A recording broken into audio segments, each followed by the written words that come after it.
parle depuis hier. En tant qu'analyste du comportement, en tant que professionnel travaillant avec des personnes exceptionnelles, je vais prendre l'expression d'Alban, on ne peut pas passer à côté de la communication. Ce que je vais présenter pendant 1 heure, c'est l'intérêt et l'importance de commencer par un travail d'entraînement à la communication pour que j'ai une apparition de comportement problème. Alors, on est censé faire même avant l'apparition de comportement problème. Mais un indice qui nous montre que là c'est bon, il faut se lancer, il ne faut plus réfléchir à l'utilisation d'un outil qui a un entraînement à la communication scolaire, c'est l'émergence de comportement problème. Pourquoi? Alors tout d'abord, les comportements problèmes, on va essayer de les définir ensemble comme étant des comportements accidentels. Ça veut dire quoi des comportements accidentels? Ça veut dire que par manque de ressources, par manque de moyens, par manque d'outils, une personne n'a pas réussi à nous dire qu'elle ne va pas bien, qu'elle a besoin de quelque chose, qu'elle a besoin d'aide, qu'elle a besoin qu'on la laisse tranquille, qu'elle a besoin qu'on arrête de donner des consignes, qu'elle a besoin de plus de temps à faire des stéréotypes, qu'elle a besoin de plus de temps sur son téléphone. Elle n'avait pas les moyens et les outils de nous faire comprendre cela de manière adaptée, avec une com adaptée. Et donc, elle a découvert que grâce à un comportement problème, elle pouvait nous faire passer ce message.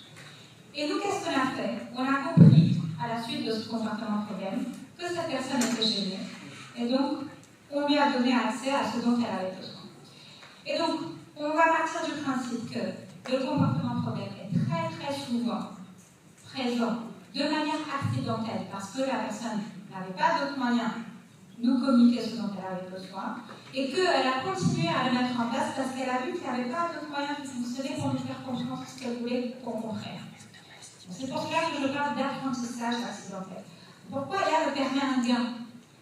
Parce qu'il n'y avait pas d'autres moyens pour qu'elle nous dise qu'elle a envie de ce chocolat et pas d'autre. Il n'y avait pas d'autres moyens pour qu'elle nous dise que là, à cet instant, elle ne veut pas prendre sa douche, elle veut continuer à jouer à ce qu'elle jouait, avec ce à quoi elle jouait.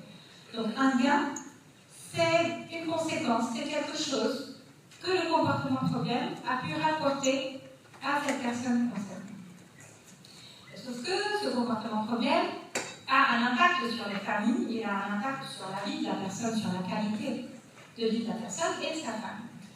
Donc, on sait très souvent que les familles des personnes autistes nous disent que la présence des comportements problèmes pose des obstacles pour l'évolution et pose des obstacles pour une qualité de vie correcte et pour un quotidien serein. C'est pour cela que les comportements problèmes sont une priorité à travailler quand ils sont présents. Alors, je fais attention aux termes que j'emploie parce qu'on a tendance à dire je vais éliminer les comportements problèmes.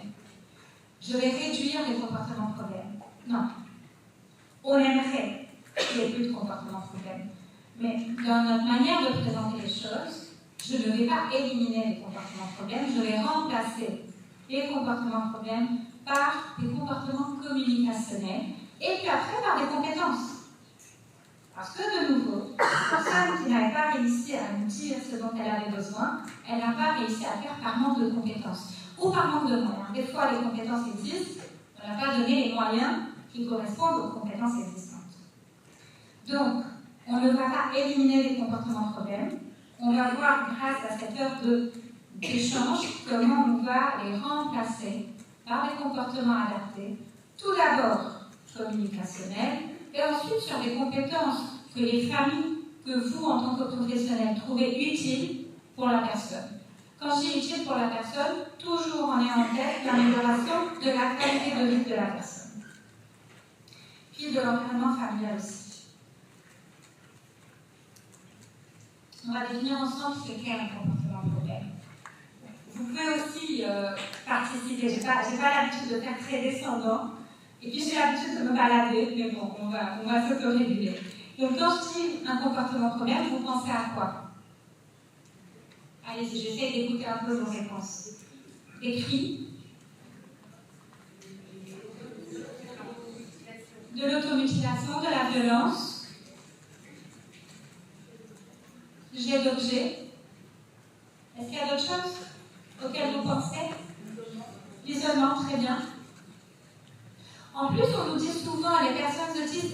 s'isoler. Je ne suis pas sûre qu'il y a beaucoup d'études qui nous montrent que les personnes autistes aiment s'isoler. Les personnes autistes ont besoin de moyens d'adaptation pour être à l'aise dans certains environnements, dans certains milieux. Et comme ces adaptations ne sont pas présentes, peut-être qu'elles vont mettre en place des comportements problèmes pour s'isoler de ces contraintes qui existent dans le quotidien. Donc, l'isolement, ou tous les comportements problèmes d'ailleurs, s'ils sont présents, pas parce que c'est une caractéristique de l'autisme. C'est parce que la personne n'a pas les moyens de s'adapter dans un monde où il y a beaucoup de choses auxquelles il faut s'adapter.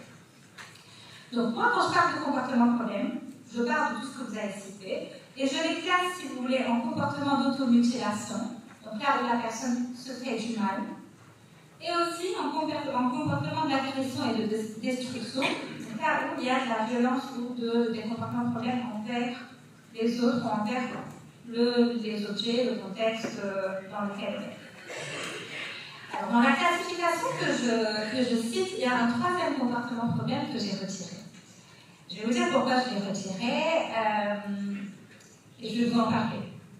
Ça ne veut pas dire que je ne suis pas d'accord sur le fait qu'il doit être présent, mais il doit être présent avec de bonnes réflexions, un bon contexte de prise en place.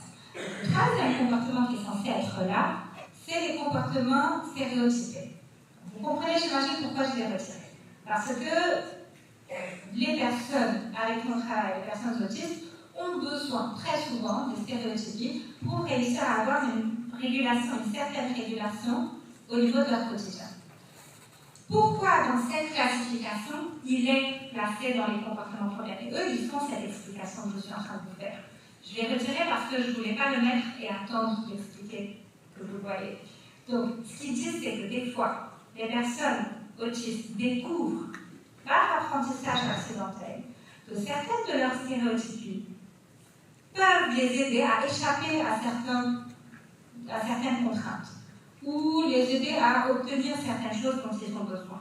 Et c'est dans ce cadre-là, uniquement dans ce cadre-là, que les stéréotypies peuvent être intégrées dans les comportements problèmes. Donc ça, c'est bien noté dans la classification. Que quand la personne comprend l'effet de ces stéréotypies sur l'environnement et l'utilise pour échapper à certaines contraintes, elles peuvent être considérées comme comportements problèmes qu'on aimerait remplacer par des comportements de communication. Alors, on va catégoriser ensemble, dès le démarrage, les comportements problèmes en comportements dangereux, sévères, et en comportements précurseurs aux comportements problèmes, pas dangereux, pas sévères. Pourquoi je fais cette classification? Parce que vous allez voir tout à l'heure, je vais vous montrer des vidéos, et on va discuter ensemble de comment je réagis quand, malgré le travail que je suis en train de faire, j'ai une émergence des comportements problèmes. Dans ce que je vais vous présenter, quand on voit les comportements problèmes sévères, dangereux, la réponse à donner systématiquement, c'est donner à la personne ce dont elle a besoin, ce qu'elle veut, parce qu'on ne veut pas que la personne se mette en danger. Et ça, ça fait pas souvent partie de notre culture. On se dit, mais non, c'est à chaque fois qu'elle va faire une frise, je vais lui donner ce qu'elle veut, elle va comprendre qu'à chaque fois qu'elle veut quelque chose, il faut qu'elle fasse une frise. Et oui et non. Pourquoi? Parce que dès que la personne qui met en place des comportements problèmes arrive à des comportements problèmes sévères, dangereux, pour respecter sa dignité, pour être sûr qu'il y a de la sécurité, à cet instant-là, je vais renforcer, je vais donner tout ce dont elle a besoin, mais je ne vais pas m'arrêter là. Je vais réfléchir à ce qui a fait que la personne a mis en place des comportements problèmes sévères, je vais voir à ce qui existe dans le contexte et qui doit être adapté, et surtout, je vais réfléchir à ce que j'ai fait et qui a pu provoquer l'émergence de comportements problèmes sévères. Alors, je vous donne quelques exemples, la liste est énorme. Ça peut être craquer des portes, des placards, s'arracher la peau, frapper, uriner à des endroits inappropriés. Donc, quand je vois la personne faire ça, si je sais ce qu'elle veut, je lui donne ce qu'elle veut. Et puis je remets en question tout ce qui a été réfléchi jusque-là dans mes stratégies d'intervention. Alors, les comportements problèmes non dangereux. C'est ce qu'on aimerait que la personne mette en place plutôt que les comportements problèmes dangereux. On aimerait qu'elle mette en place de l'accord et des compétences, on est d'accord.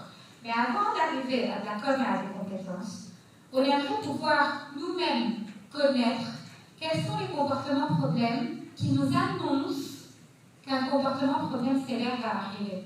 Pour qu'on puisse ajuster l'environnement, pour qu'on puisse ajuster nos réactions, nos actions, pour qu'on évite l'arrivée des comportements problèmes dangereux. Quand on discute avec les parents, quand on échange avec les pros du terrain, ils nous disent souvent, je vois par exemple que les vocalises augmentent, et quand je vois que les vocalises augmentent, je sais qu'il est probable qu'il y ait un comportement problème sévère. Bon, c'est une très bonne observation, mais on ne va pas s'arrêter là. On va dire, dès que je vois que les vocalises augmentent, je dois être vigilante pour proposer de la com, pour ajuster l'environnement, on verra plus tard. Mais que ce soit notre signal, attention, ne poussez pas plus loin parce que la personne ne va pas bien. Donc on va apprendre à chercher non seulement les comportements sévères que la personne met en place, mais ce qu'on appelle des comportements précurseurs aux comportements de problème sévères pour ajuster tout ce qu'on peut ajuster dans l'environnement. Donc les précurseurs, qu'est-ce que ça peut être? Ça peut être se donner une tape très légère sur le front. Ça peut être déambuler rapidement. On sait des fois qu'on a appris que quand la personne déambule rapidement, après, on pourrait avoir une crise comportementale. Ça peut être les vocalisations. Ça peut être le fait de se balancer sur sa chaise. Vous allez voir ça dans une de mes vidéos, claquer de la langue, et se réduire sur place, rester immobile. Ça peut être plein d'autres choses. C'est à nous d'être bons observateurs et de pouvoir trouver les précurseurs. Donc, les précurseurs, c'est un signal d'alerte. On nous dit attention, il y a un truc qui ne va pas. On va voir ensemble qu'est-ce qu'on en fait. Mais déjà, commencez à prendre l'habitude de trouver les comportements précurseurs, problèmes non dangereux, qui peuvent être présents avant que la personne mette en place des comportements sévères. Alors, la réponse des parents et des professionnels qu'on peut avoir très souvent quand on leur demande de catégoriser comme ça, c'est je vous assure, il met en place des comportements problèmes sévères sans passer par des comportements précurseurs. À des moments, c'est vrai. À d'autres moments, c'est qu'on n'a pas été assez observateur, on n'a pas compris ce qui se passait dans l'environnement. Donc oui, à certains moments, je peux dire que non, il y avait des comportements, il fallait les observer. Mais à d'autres moments, c'est le cas. Il y a certains enfants, certains jeunes, certains adultes qui mettent en place très vite des comportements problèmes sévères. Pourquoi? Pourquoi ça monte pas en crescendo dans certaines situations? Parce que ces jeunes, de manière accidentelle, ont appris que crier ne leur apporte pas ce qu'ils veulent. Que faire un petit coup léger sur le front n'arrête pas le bruit très fort qui les gêne. Que crier fort n'est pas suffisant pour qu'on accepte de décaler la douche de 20 minutes au sein de la masse, du lieu de vie où la personne est tout le temps et où tous les soirs il faut prendre sa douche à 17h. Je sais que c'est des contraintes institutionnelles, mais je sais aussi que c'est des contraintes qui font que certaines personnes mettent en place des comportements problèmes. Et donc, nous, quand on sait que certaines stratégies qui devraient fonctionner ne fonctionnent pas, qu'est-ce qu'on fait? On passe à des stratégies qui fonctionnent. Et on arrête de passer par des stratégies qui n'ont pas l'habitude de fonctionner. Et donc, au lieu de crier, je vais passer directement au comportement dont je suis sûre du gain. Et donc, oui, certaines personnes pourraient ne pas mettre en place des comportements problèmes mineurs et passer directement à des comportements problèmes sévères.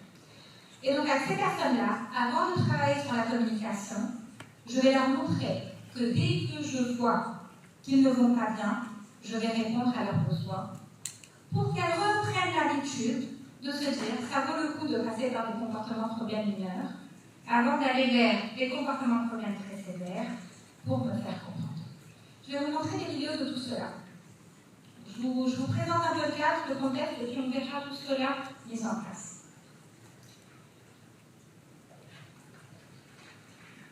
Donc, on va se dire que là, on est tous convaincus, j'espère, de l'intérêt d'entraîner à la communication conditionnelle pour remplacer les comportements problèmes. pas pour éliminer les comportements de problème. On ne travaille pas pour éliminer les comportements, peut-être que je vais répéter cette phrase plusieurs fois, mais c'est un message important que je viendrai vraiment qu'on puisse transmettre à tous nos collègues. Alors, le mot fonctionnel, en communication, je pense que c'est bon pour tout le monde. Le mot fonctionnel, pourquoi il est là? Vous allez voir ça plus tard dans le tableau. Dans le mot fonctionnel, il y a le mot fonction. On l'a vu hier avec Marie-Hélène Trimet-Keltolet, toutes les fonctions de la com. On va voir encore plus tard dans la journée avec Valentin Keltolet, les fonctions des différents verbaux de la com qu'on fait. Dans fonctionnel, il y a fonction. Il y a pourquoi je fais cette communication. Qu'est-ce que j'obtiens de concret quand je mets en place cette communication? Mais il y a aussi le côté social. Qu'est-ce qui peut être compris par les personnes qui m'entourent? Des fois, le pointage n'est pas une communication fonctionnelle. Pourquoi? Parce que ce dont j'ai besoin n'est pas dans la pièce. Parce que je ne suis pas sûre d'utiliser le pointage de manière adaptée. Je sais que quand je fais ça, on comprend que j'ai besoin d'un truc. Mais je ne sais pas ce que je montre. J'ai juste compris qu'on est là, on comprend qu'il y a besoin d'aide. Mais des fois, le pointage peut être fonctionnel. Donc c'est ça la définition du mot fonctionnel. C'est me permet d'obtenir quelque chose dont j'ai besoin et peut être compris par l'environnement entourant. Donc, on va voir ensemble comment on va réfléchir l'entraînement à la communication fonctionnelle.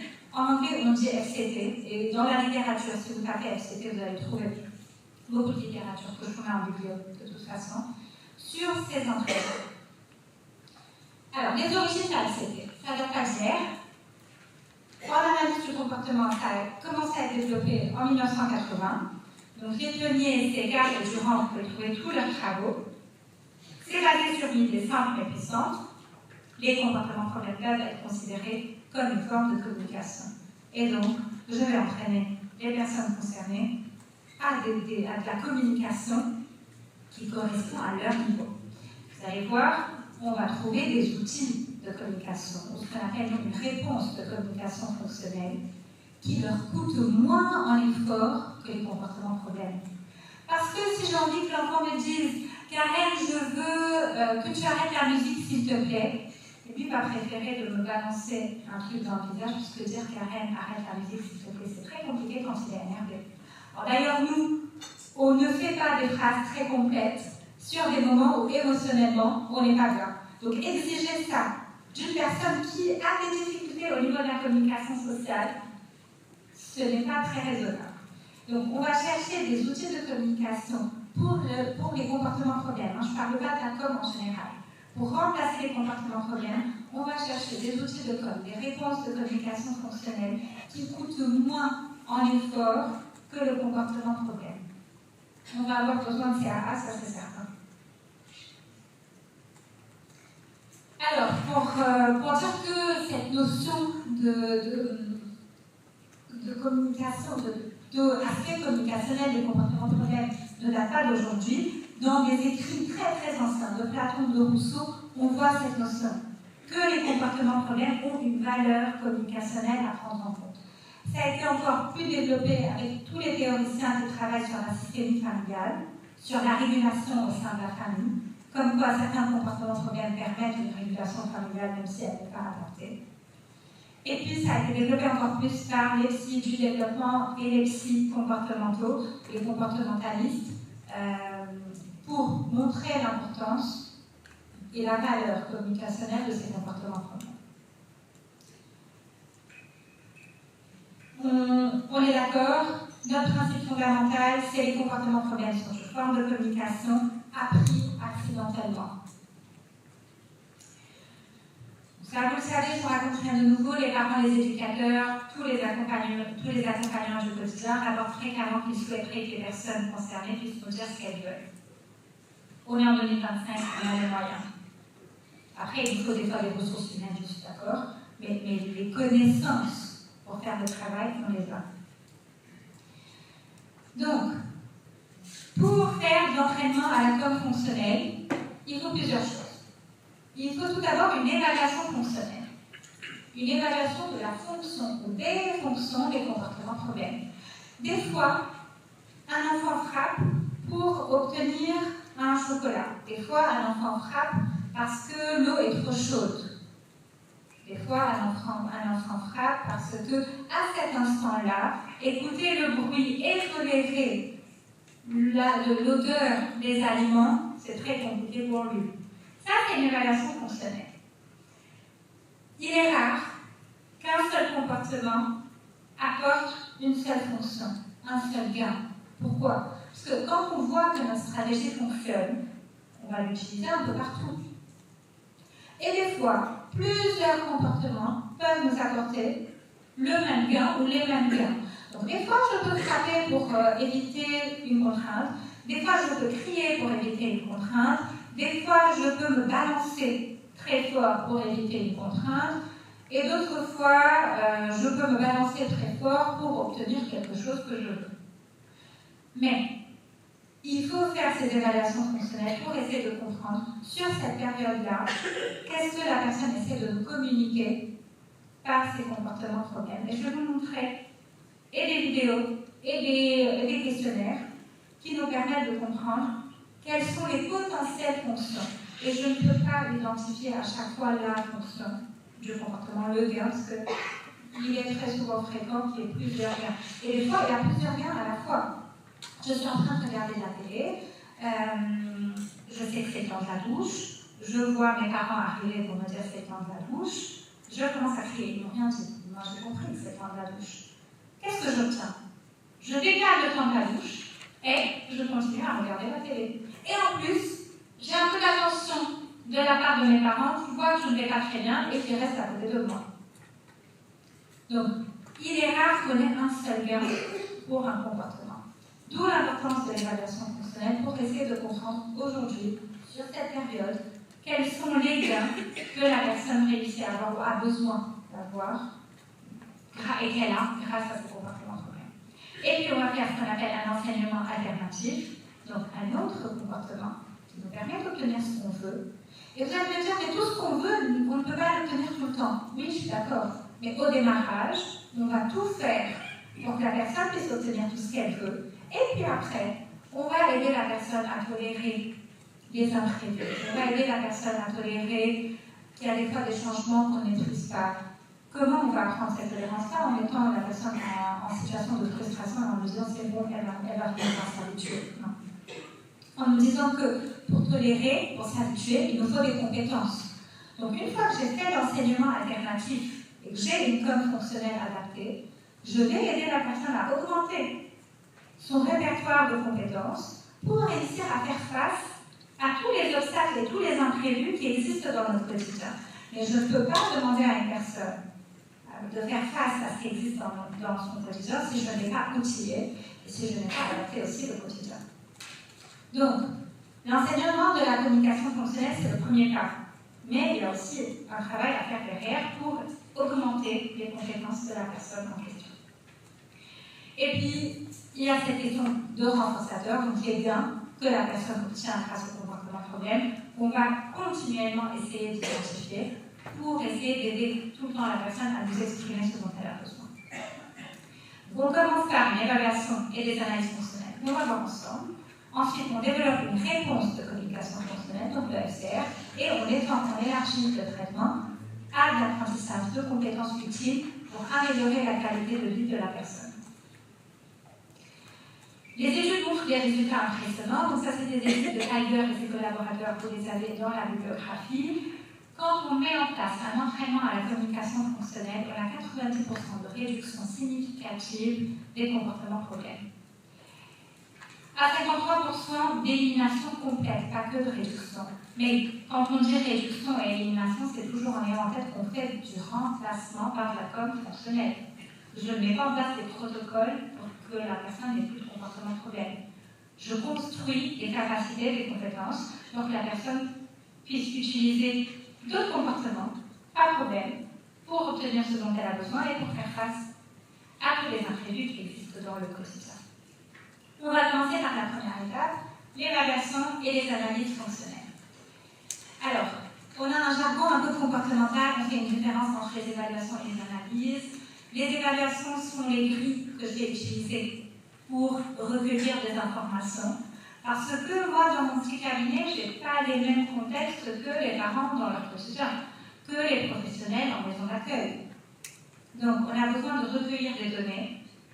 On fait de l'évaluation fonctionnelle. Et puis, le mot analyse fonctionnelle, on l'utilise quand on met en situation toutes ces données que j'ai réussi à recueillir. Je vais essayer de les mettre en place pour voir si j'ai bien compris ce qui déclenche les comportements problèmes, mais aussi ce qui les arrête. Et donc, je vais construire un petit environnement où je vais essayer de déclencher les comportements problèmes, mais où je vais chercher à les arrêter dès que j'observe des précurseurs. Pour montrer à la personne que, regarde, moi je vois que tu ne vas pas bien, j'ai vu les précurseurs, je n'ai pas besoin de pousser plus loin. Il suffit que tu mettes en place des précurseurs pour que je comprenne qu'il faut que j'arrête ce que j'ai fait. Et directement après, je vais vous dire comment on va faire, avant qu'il y ait des précurseurs, je vais modéliser une utilisation de plusieurs modalités de communication fonctionnelle, et ça on va voir. Donc l'évaluation, c'est le recueil de données. L'analyse fonctionnelle, c'est la mise en situation, qui va me permettre d'être sûr que j'ai bien identifié mes fonctions. Alors, ce que je vais vous présenter comme outil n'est pas le seul outil existant. Il y en a plusieurs. J'ai fait le choix parce que c'est un des outils qui a une grande solidité sur l'utilisation, une grande solidité au niveau des études, de la littérature scientifique. Donc c'est l'ISCA. Donc l'ISCA, c'est une analyse fonctionnelle informée des données recueillies par les parents. Je vais vous montrer une ISCA que j'ai remplie et je vais vous montrer comment j'ai fait derrière. Donc c'est un entretien semi-directif, une évaluation fonctionnelle semi-directive et une analyse fonctionnelle où je manipule un peu l'environnement pour voir si j'ai compris ce qui provoque les comportements problèmes et si j'ai compris ce qui les arrête. Donc l'ISCA nous permet une rapidité au niveau de l'évaluation, elle nous permet de préserver la dignité de la personne, il n'y a pas besoin d'aller sur des comportements problèmes sévères pour que je me dise j'ai bien compris ce qui se passe. Et puis l'ISCA me permet aussi d'être en sécurité, que la personne soit en sécurité et que le professionnel se sente aussi en sécurité dans cette analyse qu'on fait.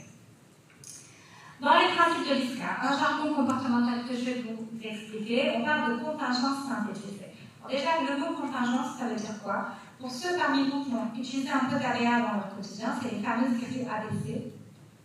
Qui va dire quoi? C'est quand je vois et que j'ai expérimenté et que j'ai observé que certains éléments de l'environnement poussent la personne à se dire à cet instant-là, ça vaut le coup que je mette en place un comportement problème, parce que dans mon histoire, grâce à ce que j'ai vécu, je sais que si à cet instant-là, je mets en place un comportement problème, je vais obtenir ce dont j'ai besoin. Ça, c'est une contingence. Ça veut dire que quand je suis seule dans la cuisine, j'ai très envie d'un chocolat, motivation très forte pour le chocolat, mais il n'y a personne autour de moi, donc je sais que ça ne sert à rien de crier pour obtenir un chocolat. Sauf qu'au moment où j'entends les bruits de pas, je me dis ah, là ça vaut le coup, c'est un signal. J'ai la motivation, j'ai très envie de chocolat, j'entends quelqu'un arriver, c'est à ce moment-là que ça vaut le coup de crier pour obtenir mon chocolat. Ça c'est une contingence, c'est un ensemble d'éléments présents dans l'environnement, entre motivation pour obtenir le gain et signaux qui me font dire là ça vaut le coup, c'est le bon moment. Le fait de faire le comportement et d'obtenir le gain qui va me pousser à reproduire le comportement dans l'avenir. Donc dans mon ISCA, je vais essayer de faire ces contingences, de voir toutes les infos que m'ont données les parents, les professionnels, de les rassembler dans un environnement et de voir si, quand ces éléments-là sont présents, la personne met en place des comportements problèmes et si, grâce à ces éléments-là, j'arrive à stopper les comportements problèmes sur un stade de précurseur. Et pas de comportement problème sévère. Parce que sécurité, parce que dignité, et parce que je n'ai pas besoin d'aller plus loin pour comprendre, parce que je le vois, c'est une chaîne de comportement. Tout veut dire la même chose. Il ne faut pas vraiment que la personne soit en crise pour que je me dise ah ouais, il fallait faire attention un peu avant et ne pas pousser plus loin. Alors, topographie variée, c'est pour dire que des fois, je ne vais pas attendre un seul comportement. Des fois, ça peut être le fait de se frapper. Des fois, ça peut être le fait de cracher. Des fois, ça peut être le fait de crier. Des fois, ça peut être le fait de claquer la langue. Donc moi, dans mon recueil de données, j'ai recueilli tous les précurseurs au comportement et je vais en découvrir de nouveaux durant mes analyses fonctionnelles.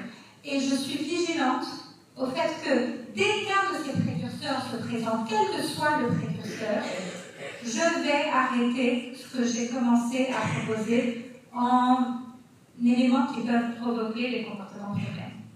Et si je vois des comportements précurseurs qui n'ont pas été notés par les parents, qui n'ont pas été par les accompagnants, mais qui me semblent vraiment en lien avec les éléments contextuels, je les prends. C'est ce que ça veut dire topographie variée.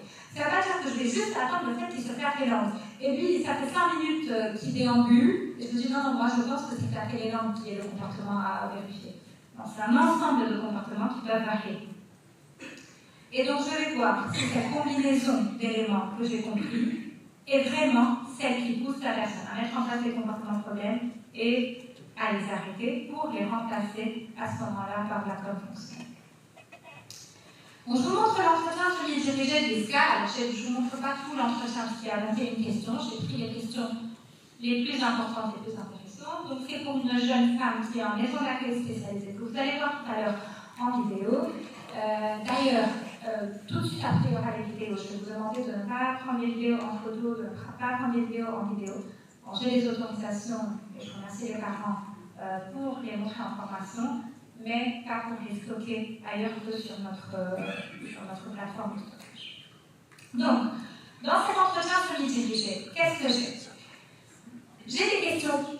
La première question, après la date de naissance et l'âge, c'est d'écrire ses habiletés de langage et de communication. J'ai besoin de voir, avant de décider de l'outil de com fonctionnel que je vais utiliser, qu'est-ce que cette personne sait faire aujourd'hui. Donc, alors, je mets langage, communication, parce que des fois, c'est du langage, mais pas de la com fonctionnelle, des fois, c'est de la com sans être du langage. Donc, je cherche tout ce qu'elle sait faire et qui me fait douter d'une possibilité de communication, pour savoir par quoi commencer. De nouveau, pour trouver l'outil le moins coûteux possible pour la personne. Elle fait des écoles à lire, elle peut chanter, il y a des répétitions de publicité, des demandes vocales avec un mot isolé, un vocabulaire assez riche, et peut trouver le mot précis pour un grand nombre de mots. C'est ce que je connais des compétences de la personne. Vous allez me dire que certaines de ces compétences ne sont pas de la com fonctionnelle. Oui. Mais on essaie de tout comprendre. Ensuite, décrire ses compétences de jeu, ses activités loisirs, ses jeux préférés, donc j'ai la description. Elle aime la télé, surtout les pubs et la musique, les enregistrements, le sabre kinétique, etc. Je vais vous dire ce qu'on va en faire tout à l'heure. Qu'est-ce qu'elle préfère d'autre? Dans ce questionnaire, certaines questions sont posées à plusieurs reprises avec une reformulation. Pourquoi? Juste pour pousser le parent ou le professionnel qui nous répond à réfléchir encore plus pour voir s'il y a des informations qu'il ne nous a pas données dès le démarrage. Donc quand on dit qu'est-ce qu'elle préfère d'autre, ils nous disent encore plus de choses. Quels sont les comportements problèmes chez cette personne? À quoi ressemble-t-il? Se jeter contre les murs violemment, elle peut avoir des bleus, se tordre la cheville debout, se fait craquer la mâchoire quand elle ne se sent pas bien, elle essaie de venir taper et d'agresser les professionnels, elle le fait moins. Alors, il est en jaune parce qu'elle le fait moins. Destruction de matériel, balance des chaises, cris et pleurs qui peuvent être précurseurs d'un comportement inadapté, mais pas toujours. Peut dire que ça ne va pas avant de se jeter contre le mur ou la porte, se fait vomir quand le repas ne lui plaît pas, claque les portes de son armoire d'une manière forte, court dehors, quand il y a des voitures quand ils sont en sortie, se jette sur la nourriture qu'elle aime, même à l'extérieur quand il y a des sports, donc quand ils sont dans des fêtes, etc. Alors, dans la suite, il y a des questions de type quels sont les comportements problèmes qui vous semblent les plus impactants, qu'est-ce qui est le plus dangereux, donc on catégorise encore plus. Et puis, on a quelques questions sur la manière dont ces comportements problèmes vont émerger. Donc, est-ce que ces comportements problèmes arrivent en pic, plutôt en amas, de manière répartie? Est-ce qu'il y a des comportements qui semblent indiquer qu'un comportement problème sévère est sur le point de se produire? Donc, est-ce qu'il y a des comportements précurseurs? Donc oui, elle déambule, elle dit 1, avant de s'énerver encore plus. Elle passe au comportement plus sévère directement après. Et puis, à certains moments, il n'y a pas de montée en crescendo de la sévérité des comportements problèmes. Elle passe directement au comportement décrit. Donc les précurseurs peuvent être présents, mais pas systématiquement. Dans quelles conditions ces comportements surviennent le plus souvent? Quand on change, nous, au sein de la maison d'accueil, la place des objets et des meubles. C'est une personne qui a besoin de d'une certaine prévisibilité, mais aussi qui est le camp de changement possible dans son environnement de vie. En plus, c'est la maison d'accueil, donc c'est sa maison. Et des fois, on a besoin de certains arrangements chez nous. On n'a pas envie que ça change, sauf que en masse, c'est pas la limité d'un tel résident. Donc il y a et le fait de se dire oui, mais c'est chez eux, donc ils doivent pouvoir faire comme ils ont envie de faire, mais ils ne se ressemblent pas tous et tout le monde n'a pas envie de faire pareil. Donc il faut trouver le juste milieu entre peut-être faire des coins où on aime bien ce qu'on fait et ça nous fait du bien, et des coins où ça répond un peu à ce que les autres ont besoin d'avoir. Donc, quand il y a un film qu'elle ne veut pas et qui passe à la télé, c'est à elle de choisir, sinon il y a des comportements problèmes, pareil pour la musique. Au niveau de l'attente, quand elle voit que sa mère arrive, c'est très compliqué d'attendre, ou sur d'autres situations, il faut attendre. Quand il y a des placards ou des portes ouvertes, ça peut la gêner. Quand il y a de la lumière le soir, et que c'est le temps de dormir, parce que quand on doit dormir, il ne doit pas y avoir de lumière. Alors qu'en masse, certains résidents apprécient avoir de la lumière pendant plus longtemps avant de dormir. Donc n'accepte pas que ce soit pas son tour, n'accepte pas qu'on s'occupe des autres, etc. Donc je ne vais pas citer le tout, mais vous voyez qu'il y a une grande panoplie de comportements problèmes. Donc beaucoup de situations où on pourrait avoir des comportements problèmes. Maintenant, je veux savoir qu'est-ce que les parents et les professionnels pensent qu'il serait bien et utile pour cette personne d'avoir en compétences. Quelles sont les compétences qui permettent une amélioration de sa qualité de vie? Alors, on dit, outre la communication, la tolérance et la coopération, parce que ça, c'est les compétences qu'on va travailler. Tolérance au changement, ils nous précisent un peu de flexibilité, faire des demandes plus variées, accepter le non, accepter la collectivité. Et puis, quelles sont les 3 choses les plus utiles que l'on pourrait apprendre à faire à cette personne? Donc, varier les loisirs, faire une activité physique, un sport, parce qu'elle a de la glycémie, enchaîner des activités ou faire plusieurs tâches dans une activité, et puis demander de l'aide quand elle est en difficulté et persévérer. Des fois, quand on pose ces 2 questions aux parents et aux professionnels, ils nous disent « je ne sais pas ». Je ne sais pas qu'est-ce qui améliorerait la qualité de vie de la personne concernée. On a des outils, Alban avait cité des outils d'évaluation dynamique, donc AFLS par exemple, on a cité le FN plus tôt ce matin, il y a d'autres outils encore, la Violence, c'est des outils qui peuvent nous aider à savoir quelles sont les compétences qu'on pourrait développer chez les plus petits, peut-être sur un niveau un peu plus communicationnel, la VMA. Donc il y a plein d'outils qui pourraient nous aider à réfléchir quelles sont les compétences qui rendent le quotidien de cette personne plus heureuse, qui la rend plus joyeuse, si vous voyez comment la question est formulée. J'ai recueilli toutes ces informations, maintenant je vais mettre en place mon analyse fonctionnelle. Tout ça pour préparer la com. Alors, j'ai un espace que je vais appeler un espace de renforcement synthétisé. Ça veut dire quoi? Ça veut dire qu'à un moment précis, je ne peux pas savoir ce qu'elle pourrait avoir envie d'avoir. Et donc je vais mettre tout ce qu'elle aime. Tout ce qu'elle cherche à avoir d'habitude, sauf la nourriture dans ce cas-là, parce qu'on sait qu'elle a de la glycémie. Donc je vais mettre tous ces renforçateurs dans un endroit. Et puis je vais faire un espace de travail, qui n'est pas forcément du travail à table. Et je vais mettre toutes les activités qui sont utiles pour elle, que j'ai réussi à collecter grâce à ce questionnaire. Donc les activités qui pourraient lui être utiles, qui sont vraiment un développement de ses compétences, et qu'elle ne peut pas faire dans son quotidien, parce que quand on lui demande de laisser tomber ses renforçateurs, ou quand on fait des changements dans son quotidien, elle met en place des comportements problèmes, et donc j'arrive pas à travailler les compétences utiles.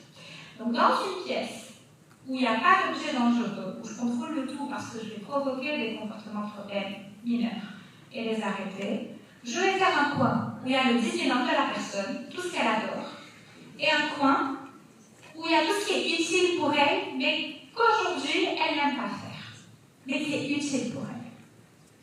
Donc, de nouveau, l'espace de travail n'est pas forcément du travail à table. Dans certains endroits, à l'école, on nous demande de faire une branche de travail à table parce que c'est légitime.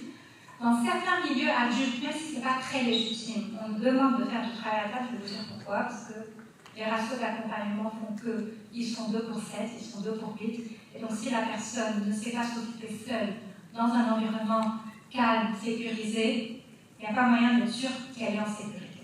Donc, même si ce n'est pas ce qui la rend la plus heureuse, des fois, par contrainte institutionnelle, malheureusement, on n'a pas le choix. On aimerait la voir, on n'a pas tous les moyens pour. Donc, à des moments, vous verrez dans mes vidéos du travail à table pour les grands, mais ce serait qu'un petit travail qu'on fait avec tout ce qui est travail sur les loisirs, travail sur les activités physiques, pour être sûr aussi qu'ils peuvent s'occuper sur d'autres choses plus utiles pour eux. Donc, j'ai ces deux espaces dans mon espace de travail. Derrière Zapo, je vous montre quelques vidéos et puis on passe à la com fonctionnelle. Donc, une fois que je me suis assurée que les éléments que j'ai permettent de mettre en place des comportements ou de déclencher des comportements problèmes et que je peux les arrêter, je vais commencer mon travail sur la com fonctionnelle.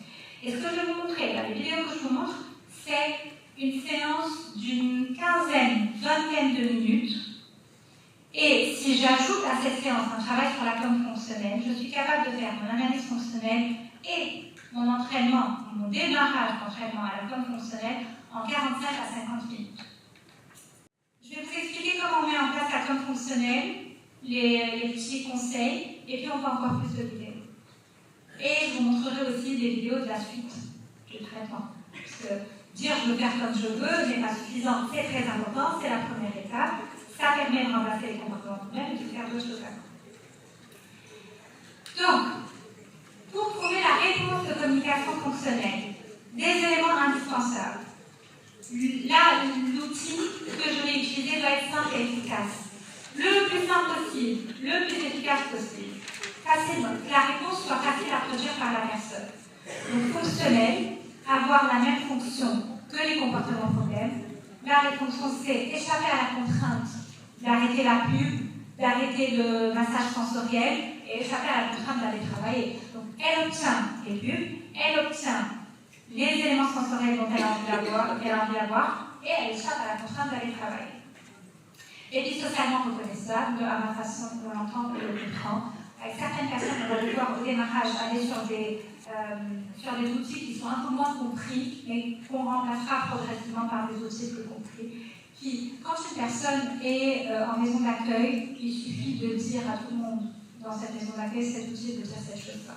Ça, c'est des choses aussi qu'il va falloir qu'on travaille au sein des lieux où on est. Bon, pareil, si vous travaillez au cabinet, ça, c'est des choses qu'on peut faire avec des plus petits aussi. Donc, quand on travaille en libéral, il faut qu'on trouve des outils compris par l'environnement proche de la personne. Alors, ça peut être du vocal, ça peut être des signes. Pas forcément des signes de la LSF ou du Makaton, ça peut être des signes idiosyncratiques que vous inventez, on s'en fout. Ou un signe qui ressemble au signe que vous avez modélisé. Si moi, pour la façon, je fais ça, et que la personne me fait ça, je prends. Je prends toutes les poches de com. Je ne veux pas une réponse parfaite. Ça peut être un échange d'un pointage d'image, ça peut être un dispositif de communication, ça peut être des gestes, ça peut être plein d'autres choses, si vous êtes créatif, que je ne vais pas citer là. Je vais chercher une efficacité de la réponse. Ça veut dire quoi, une efficacité de la réponse? Ça veut dire le moins d'efforts possible. Ça, c'est le plus efficace. Je vais chercher une réponse efficace que je vais renforcer systématiquement au démarrage du process. À chaque fois qu'elle me dit à ma façon, ou je veux faire comme je veux, ou qu'elle me fasse ce geste, ou qu'elle me fasse ça, je vais renforcer en retirant toutes les contraintes, en lui donnant accès de nouveau à son Disneyland. Et ça doit être immédiat. Il n'y a pas de délai au niveau du renforcement. C'est pas bravo, t'as fait une bonne com, mais maintenant on ne va pas le faire. Non, c'est immédiat, le renfort direct. On travaillera tout le reste plus tard.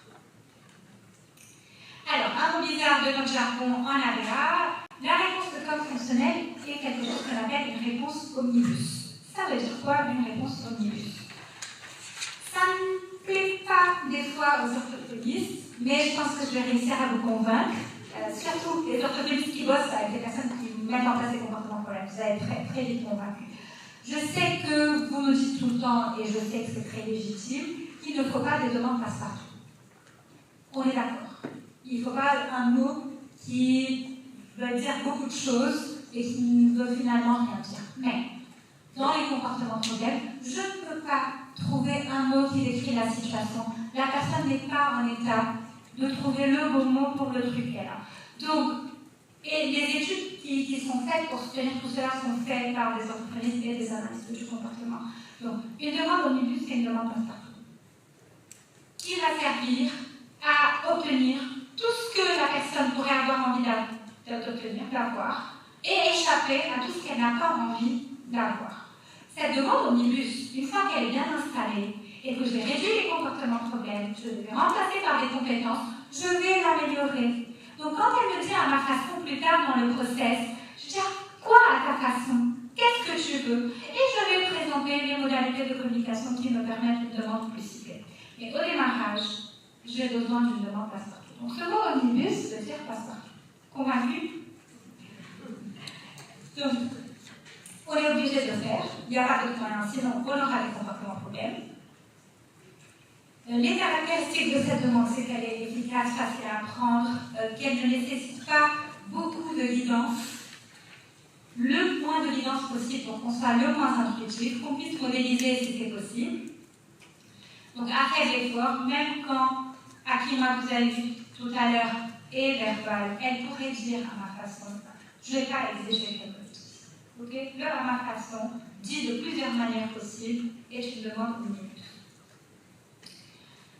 Donc, faible effort de réponse, je me répète, mais ça, c'est des informations que je veux vraiment que vous partiez et que vous n'avez pas besoin qu'on vous les répète après. Alors, une info que je ne vous ai pas donnée, c'est une nouvelle réponse qui n'est pas connue de la personne. Je ne vais pas aller chercher une réponse qu'elle a déjà dans son répertoire. Pourquoi? Parce que j'ai peur que certaines réponses qui sont déjà dans le répertoire de la personne soient associées à une absence de renforcement continu et qu'elle ne soit pas sûre que cette réponse lui amène du renfort continu. Donc, je vais trouver une réponse qui n'est pas dans le répertoire actuel de la personne, qu'elle ne connaît pas. Une réponse qui assure une vitesse probable de l'acquisition et qui a une reconnaissance sociale qu'on pourra renforcer. Donc, quelques outils, vous utilisez ce que vous voulez. On n'est pas restrictif. Il y a des bracelets, il y a des montres où on presse sur la montre, il y a le mot à ma façon qu'on entend, vous faites ce que vous voulez. Donc, une fois que la demande omnibus est acquise et qu'elle remplace bien les comportements problèmes, il est certainement très important d'enseigner des demandes plus spécifiques. Au contexte, à ce que veut la personne, à ce qu'elle ne veut pas, on prendra le temps de faire. Il n'y a pas de souci, tant qu'il n'y a plus de comportement problème. Alors, je vous ai dit que ce qu'on propose aujourd'hui, c'est de la multimodalité au niveau de la com. Donc, quand je vais faire mon petit cinéma et que je vais montrer à la personne qu'elle peut faire une com fonctionnelle, je ne vais pas choisir un seul outil. Je vais prendre 3 à 5 outils. De nouveau, si 5 c'est beaucoup, c'est en comprendre. Prenez-en 3. 3 outils qui me paraissent facilement utilisables par la personne, que je peux modéliser, et je vais voir lequel de ces outils elle va investir. Et donc, dans mon petit cinéma, je ferai ça.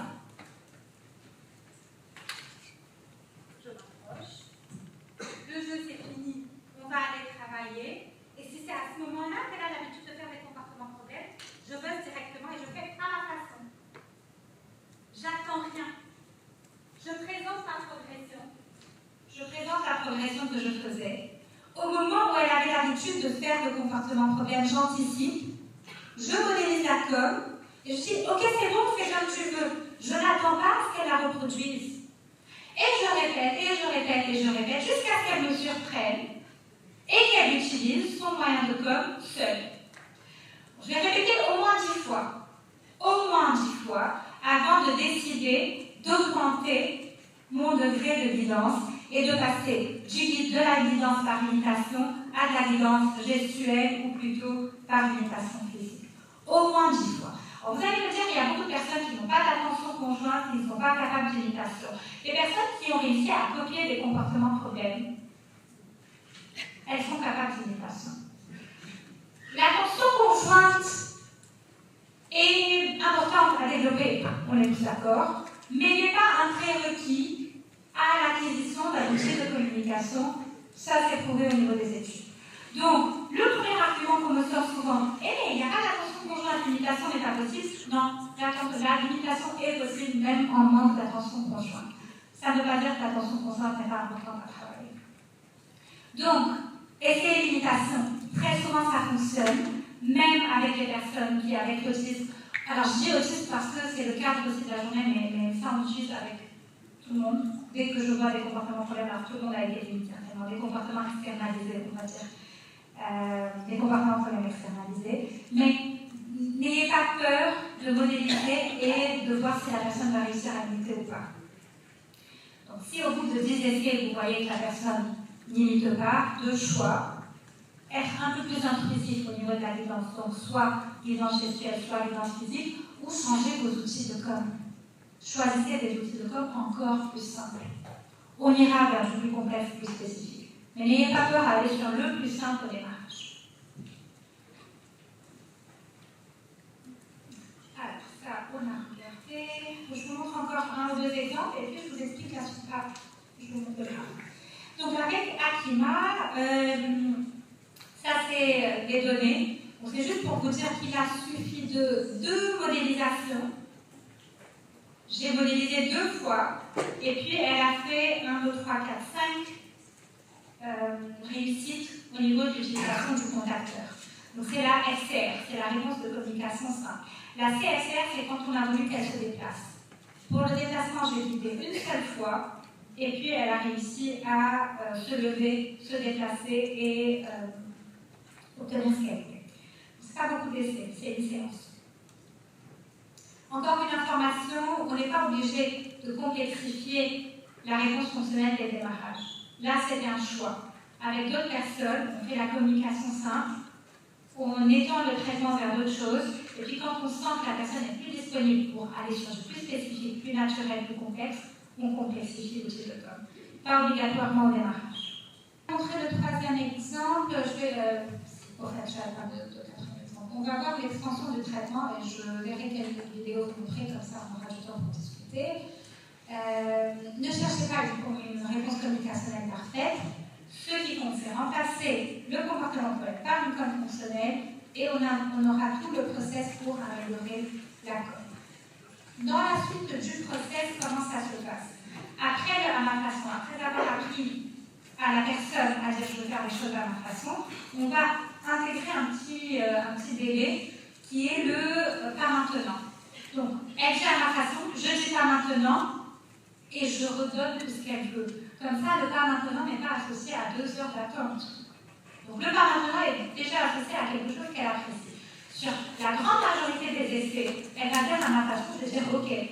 Sur une petite partie des essais, elle dit à ma façon, je dis pas maintenant et je renforce. Et puis dans la suite, à ma façon, pas maintenant, ce qui va venir après, c'est on met de côté la tablette, je la tourne, j'éteins, mais pour quelques secondes, j'arrête le renfort et puis je passe à quelque chose, et puis je reviens au Disneyland. De nouveau, il y a des essais où il y a de la com, il dit à ma façon, il obtient ce qu'il veut. Il y a des essais où il dit à ma façon, pas maintenant, et puis il obtient ce qu'il veut. Et des essais où c'est à ma façon, pas maintenant, on met de côté, et puis il obtient ce qu'il veut. Et je pousse, jusqu'à ce que j'ai de la transition vers l'espace de travail, un tout petit démarrage de travail, une petite variété avec maximum 3 réponses dans le travail, et puis plusieurs branches, plusieurs travails à faire. Je vais pas montrer encore une vidéo. Je veux juste vous dire qu'en contexte d'application, vous pouvez faire ça partout. Il y a forcément des limites. Je ne vous parle pas d'une solution miracle qui va marcher avec tout le monde. Les plus grandes contraintes qu'on a, c'est la formation des professionnels. On a besoin de professionnels de terrain qui soient vraiment à l'aise avec le protocole pour le mettre en place quand on n'est plus sur place. Donc, tout le travail qu'on a fait dans cette salle, on est censé le transférer dans les milieux de vie, au domicile, sur l'unité. Donc, il faut que les professionnels soient à l'aise avec tout ce qu'on fait. Et puis, au final, on naturalise le tout. Le petit cinéma, on ne le fait plus. La com fonctionnelle, ça devient à ma façon, qu'est-ce que tu veux. Donc, je ne peux pas vous montrer de tout ici, mais sachez qu'il y a encore une suite de travail à faire avec du travail de terrain. Et juste pour vous dire que c'était un travail qui a été fait par une équipe de chercheurs aux États-Unis, donc Dr. Handy, qui a travaillé sur le tout, et voici la vidéo.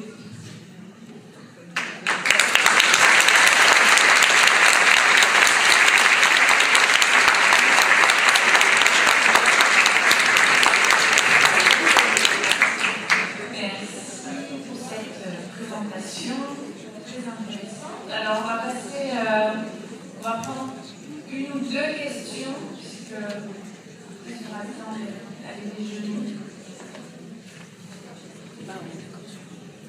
Là.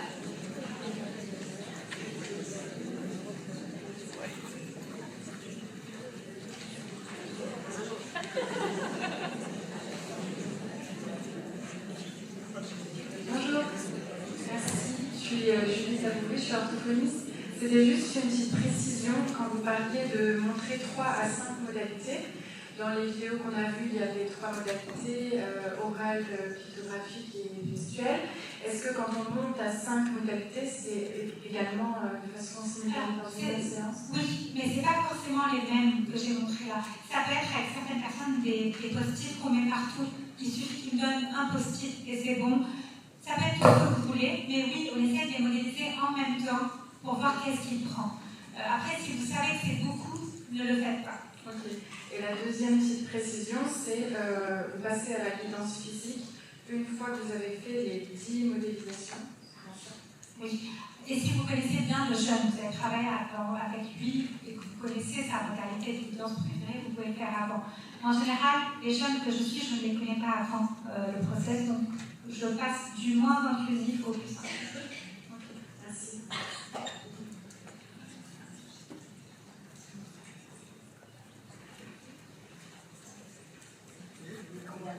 Alors je profite, ce que je n'ai pas dit, c'est que c'est des stratégies qui ont une grande validité sociale, qui sont très appréciées par les familles, par les professionnels, parce qu'il y a le versant sécurité et dignité de la personne. Il faut quand même pas oublier de le dire. Oui, bonjour. J'ai bien aimé votre état HRE et je suis médecin généraliste. Et donc, évidemment, je ne peux pas m'empêcher de dire qu'il faut à tout prix éliminer la douleur et être sûr qu'on est en état HRE. Ça ne nous empêche pas de faire le travail. Et des fois, au lieu de HRE, on parle de CRE. En anglais, c'est content, pas forcément content, joyeux, mais si vous voulez, zen. Mais oui, quand on a de la douleur, c'est pas simple. C'est pour cela qu'on réfléchit les comportements de problèmes qui peuvent être une expression communicationnelle de la douleur un peu différemment que les deux catégories que j'ai mis. Et ça ne nous empêche pas de faire en même temps pour que la personne ait aussi des moyens de nous dire que ça ne va pas, sans forcément passer par des comportements de problème. Mais ce n'est pas aussi rapide quand il y a des douleurs qu'on suspecte. On n'a pas la même rapidité d'évolution, on a quand même de l'évolution. Et des fois, le H n'est pas H. En anglais, ils disent jack, donc un peu agité, hyperactif dans la manière dont ils montrent qu'il est heureux.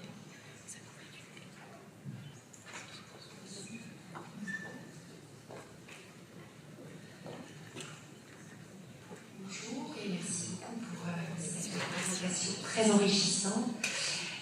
Moi, il me manque juste, alors je vais peut-être un peu bugger à un moment, mais il me manque le passage entre Euro Disney, enfin Walt Disney, et le moment où la personne accepte de se lever pour aller travailler. Du coup, j'aurais aimé savoir comment vous faites. On fait très lentement, très doucement. Donc l'étape de faire la transition peut être au démarrage par on va aller travailler et j'aide la personne à se lever dès qu'elle se lève. Je dis ok, c'est bon, on continue de jouer.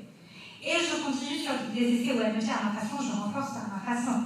Donc c'est pas que des essais où j'invite la personne à se lever. Ce qui fait que la personne a toujours l'espoir que je ne vais pas augmenter la charge de travail, parce que c'est ce qui se passe. Dans la majorité des efforts, dans la majorité des essais, on y va doucement sur les efforts supplémentaires à ajouter.